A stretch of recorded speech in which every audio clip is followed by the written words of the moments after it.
There are 6 areas in La Crosse County that emergency officials are trying to create an escape plan for in the case of a train derailment. Now, this stems from a second Burlington Northern Santa Fe rail line being added through La Crosse.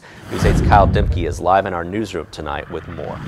Well, Mike, one of those 6 areas is Brice Prairie, and last night La Crosse County Emergency Management held a meeting for residents and community leaders to discuss their concerns and hopefully find a safe evacuation plan.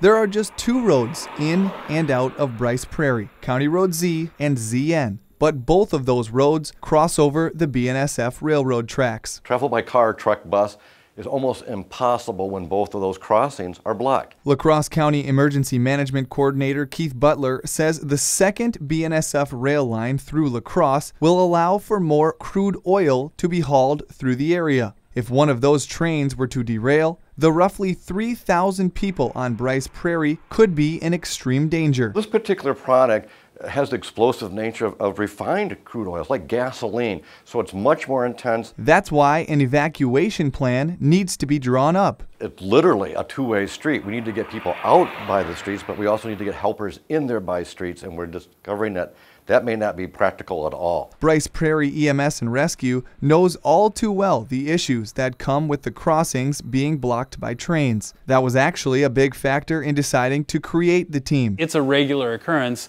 We'll get on scene and begin providing care, and we'll hear a word from the ambulance, or we do have some responders on the other side of the tracks advising that they're blocked by a train and they'll get there when they can. Butler says Brice Prairie is almost like a disaster planner's worst nightmare because there is no easy solution. But until one is found, he says residents need to be sure they are prepared. People need to understand that self-sustainment for maybe 3 days or longer may be the key to survival.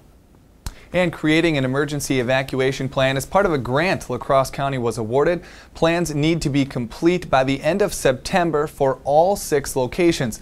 Butler says he will be looking into the feasibility of evacuation options such as a helicopter or by boat. All right, thanks a lot, Kyle. The other areas emergency management will be looking into are Onalaska, 3 different areas in La Crosse, and Goose Island. There will be a meeting for each location within the coming weeks.